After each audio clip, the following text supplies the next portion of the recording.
Welcome back to the channel, everybody. Me again, Shannon Fox here, Devoted Patriots 2 channel, and we are having an amazing day here in America, just seeing what's going on overseas with Trump and these world leaders that are treating him like royalty, treating him like he is a king. I'm glad to see it. Matter of fact, there's several pictures and clips that have went viral over the last several hours, actually since yesterday when he arrived in Saudi Arabia, and now the Qatar trip.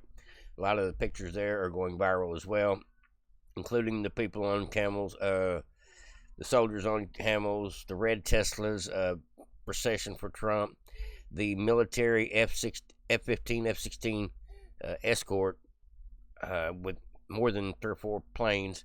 I think they're going to have some kind of air show for Trump as well. Yesterday, they brought in a mobile McDonald's in case Trump was hungry. Just going out of their way to show that they respect not just Trump, but that flag behind me, America, a representation of America. Now, I got several things I want to bring to y'all. Y'all may have seen a little bit of this on the news, but I want to bring you what I know about it and a few other little things that are going on today. We'll try to make this quick, not too terribly long-winded today, but it was a good day for America. We got 2 huge deals that have been set on, have been established since Trump has been in Qatar. Nothing but respect for him over there, him and his entire team, not just Trump. I'm really glad to see Trump took a lot of his CEOs with him and a lot of his executive branch with him. Made a huge trip out of it. No telling how many people there is over there. I'm thinking 30 or 40 with him. That's a huge entourage to be going on a trip.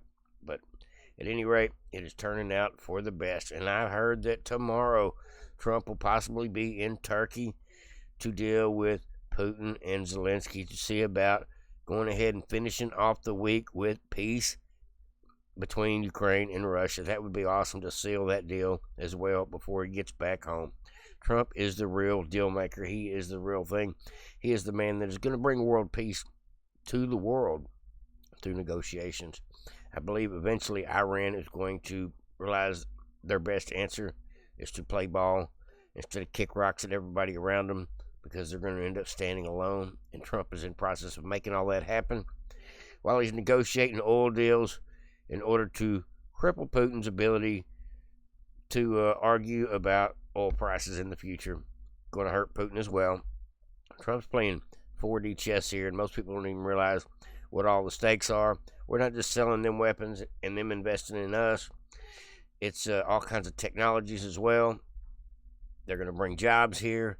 It's going to be great, folks. I have no doubt in my mind that Trump is, with his team, is doing some master negotiating that everybody loves, including the Qatari people. I seen Peter Ducey earlier said that there is a huge skyscraper in the city that he's in over there. I think he's over there in Qatar, one of the cities over there. And he said that there's the biggest skyscraper in town, has a huge American flag done up in American lights on it. He says he sees more American flags over there, as many American flags over there as he sees of these Qatari flags.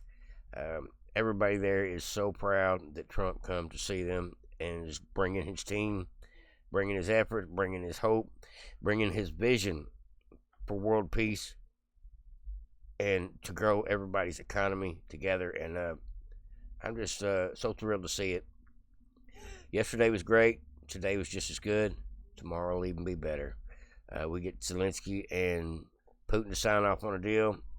We'll be in the best shape possible, folks. Sound like my phone's dying. All right, folks, let me get into this. There's a couple things I want to bring to y'all about this, about what happened today. It says President Trump is absolutely delivering for Americans during the overseas trip to Qatar, a small country that is a critical partner in the Middle East, which appreciates his presence. Unsurprisingly, this is triggering the leftists who can only try to troll in response. Yeah, I'm sure they don't know what to think today. While in the oil-rich nation, Trump found a welcome respite from all the drama back home, allowing him to entirely focus on making America rich again. This epic view of Air Force One from the F-15 at the land of Qatar. So no president since Reagan has got a military plane escort. That says something. They got lots of respect for Trump, and they're trying to show it. I'm glad to see it. America is so back, folks. We went from being laughed at on the world stage to being looked at as one of the top leaders of the world, if not the top leader of the world.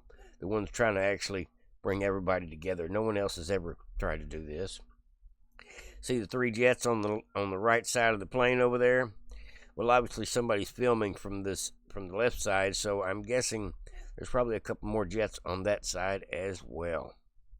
Pretty amazing stuff, folks. Those are some of the jets they probably bought from us, being they look like American fighter jets. I would almost guarantee that. Now this here is a little bit of the procession going on. We got the red Teslas out front, and then you got the motorcade of about, looks like 20 vehicles behind him at least, if not 30. And it just keeps going, keeps going, keeps going. That was earlier today, folks.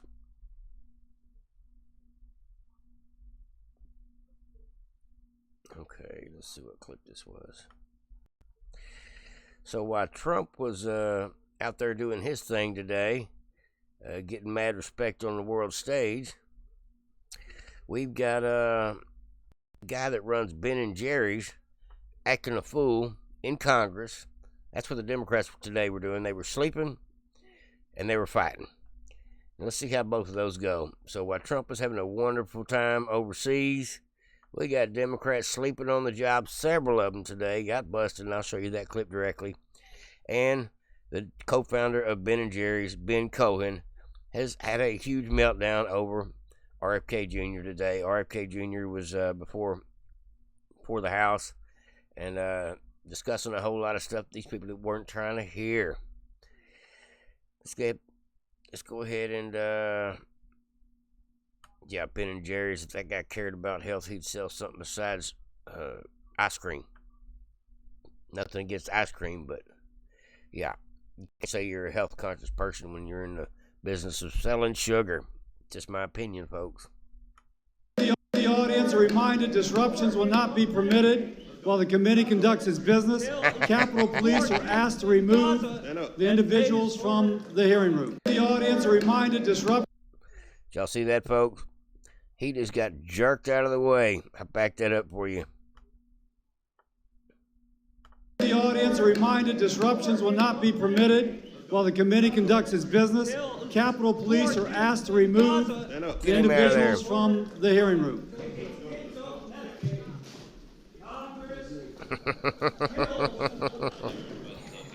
Looked like Bernie Sanders there for a minute. That was a made for C-SPAN moment. The secretary will resume. There will be no interrupting the speaker in Congress anymore. No more acting a fool, screaming out, interrupting, defying the rules of the committee or of the House. You now get ejected, physically ejected. I'm glad to see it. That was nice. It didn't take long. Now, his argument was mute. I didn't actually care about his argument. He's obviously hating on RFK. But that's fine as well. You're allowed to have your little 5-minute spat. Y'all go back and forth. But you're not allowed to overspeak other people and to control the floor when it's not your turn. And if you can't abide by the rules, you gotta go. I love it, folks. That's the good stuff. Now we're going to watch a little bit of Fox News here. I know that's y'all's favorite station. We'll watch a little bit of Fox News down here about what happened today. But we'll do that after I show you what Democrats were doing today. Not only were they screaming and fighting and throwing a fit, getting kicked out of the Congress, or out of the hearing, should I say, but they were caught snapping on the job. Now, if I got caught sleeping at my job, you know what would happen? I would be fired. That's a fact. That's actually a form of fraud or theft when you're actually at work. They're paying you by the hour. or by salary or whatever, and you're there, but you're not really there. That's crooked, folks. Can't be sleeping on the job. This thing is spooling like crazy. All right, let's see if we can get this thing to play. Fish pocket, no. Mr. Moore. Damn. Mr. Moore.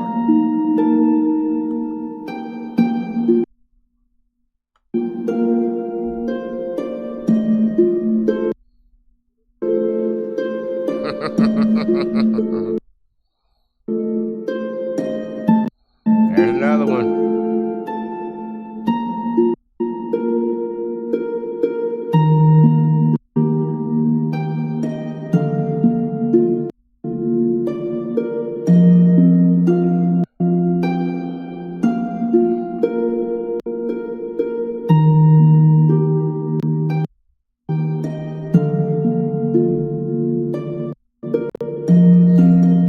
And this is the newest one.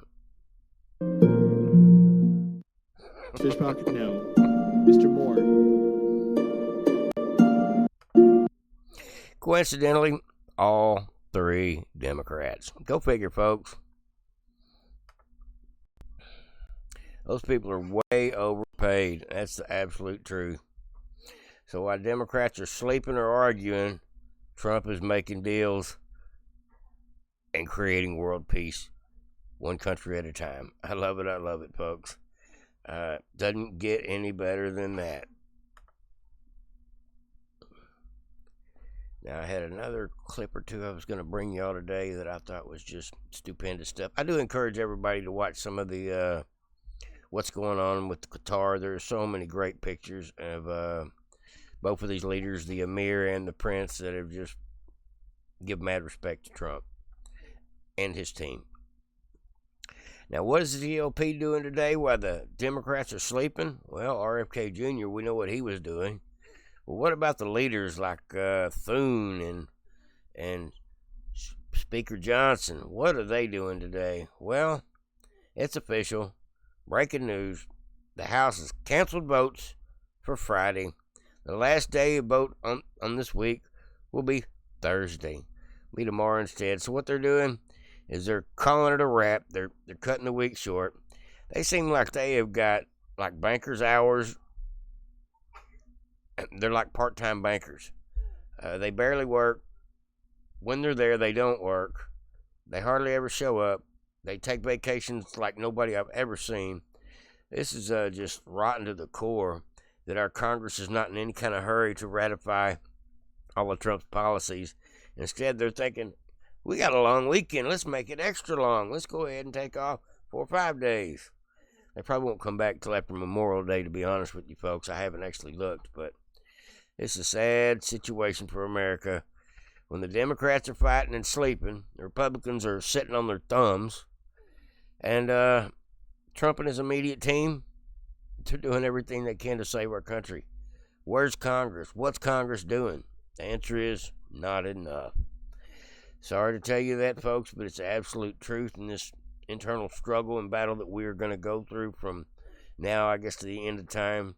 We will always have the weak, fickle, lazy members of the party, which are good for a vote, but that's about it, that really need to be replaced with somebody that has a little bit more of a effort to have a fortitude like Trump. Somebody that can handle a Trump-like schedule. Somebody that actually can show up to work, spend their mind on their job all day while they're at work, no naps, actually work toward the agenda that the American people voted for, do your job, end of the day, go home, wake up the next morning, do it all over again like the rest of us have to do. That's all we want, folks. We want Congress to do their effing job.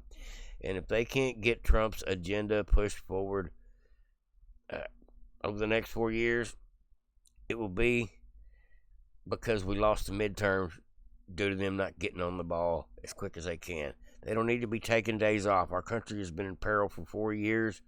They need to not take any more days off until we get a lot of these situations straight, until we get Trump's big, beautiful bill passed at the least. Just my opinion, folks, but I'm so sick of these lazy politicians. You got good ones and bad ones. You got hard-working ones and those that are there just to get paid. And it shows. All right, last clip of the day, folks, was an Alex Jones clip I wanted to bring to y'all. I thought was pretty cool. Oh, maybe not. It's the last clip of the day. Apologize. We're going to scroll down a little more. Here we go. We're going to listen to a little bit of Fox News about Trump today. The day with a face-to-face meeting with Syria's new president in Saudi Arabia, just a day after announcing that the U.S. would lift sanctions on Syria. And this guy he just lifted sanctions on is a former terrorist leader. Trump just lifted the sanctions on Syria, no longer a terrorist country, as long as they agree to some of his stipulations. And they're obviously there negotiating. So it's a start, folks. Ended the day with a state dinner at a palace in Qatar, not to mention getting quite the warm welcome as he rolled up. Let's get right into it with someone who's been traveling with the president, Peter Doocy. Peter. And Will, ultimately, if all these deals President Trump has been making in the region are going to pan out to their full potential, then Iran needs to stop trying to make a nuclear weapon. And President Trump today said he has got officials here trying to help make that happen. I hope you can help me with the Iran situation, because it's a perilous situation and we want to do the right thing. There was also an enormous transaction today. President Trump had the Boeing CEO by his side as Qatar Airlines agreed to pay $96 billion for 210 Boeing aircraft. The White House says it is the largest 787 deal ever. The president also spent some time this morning dropping all U.S. sanctions on Syria, and he was very taken with their new president, who until pretty recently had a $10 million U.S. bounty on his head. I think very good. Young, attractive guy, tough guy. You know, strong pass. Very strong pass fighter. So President Trump on this trip is trying to give some of these Middle Eastern countries that have been struggling or have been war-torn over the last couple decades the opportunity to help themselves. He does not think they have been well served by what he calls nation builders, and he thinks he is very taken, he's told us, with this new Middle East that is instead being built by regional businessmen who are putting together projects like this. Will? That's beautiful. It is grand. And that raises a question I'm curious, Peter, if you've had some perspective on over the last couple of days. President Trump receiving a warm welcome and being received by royalty, being received like royalty by royalty. But I'm curious what the atmosphere is outside of Riyadh or outside of Doha. I don't know if you had a chance to escape the big city centers or at least hit the streets. I'm just curious still what the attitude is of the Arab public in the Gulf states towards America. Look, the places that we go, we have not left the big cities of Riyadh or of Doha, but there are buildings here away from where the president are that have giant American flags being projected or lit up with LED lights on the whole side of an entire skyscraper. When we were driving through Riyadh, pretty much everywhere that you go, there are U.S. and Saudi flags. This is a everywhere that we are going, it is a top-down enthusiasm. The leaders really want to have President Trump here, and they have the ability in these countries to make sure that it looks like every single person on the ground is welcoming them. That's awesome. That is awesome, folks. I love it. I love it. All right, folks, got one more clip for you here today. I wanted to bring to y'all. This is a little bit of Alex Jones. A little bit of Alex Jones coming to you. Sorry, I had my microphone down. This here I thought was a really great viral clip somebody put together. Maybe even Alex Jones put it together. And we'll play it. We won't do the whole advertisement at the end, but here we go. We'll call it the finisher. Real leadership, the essence of leadership, is showing people how it's done so that they understand it's the right way and getting them to adopt it. And being a leader means you go against the tide when the tide is wrong. You go against the crowd when the crowd is wrong. You go against the establishment when the establishment is degenerate and sick. And then by example and by competence and by will and by strength, then the timid join you, because then it costs nothing to be a patriot, to quote the great Mark Twain. In the beginning, the patriot is a scarce man, hated, feared, and scorned. But in time when his cause succeeds, the timid join him, because then it costs nothing to be a patriot. The patriot is a scarce man, hated, feared, scorned. But in time, when his cause succeeds, the timid join him, Yes. because then it costs nothing to be a patriot. And when you commit to something worthy and good, it is not a weight, it is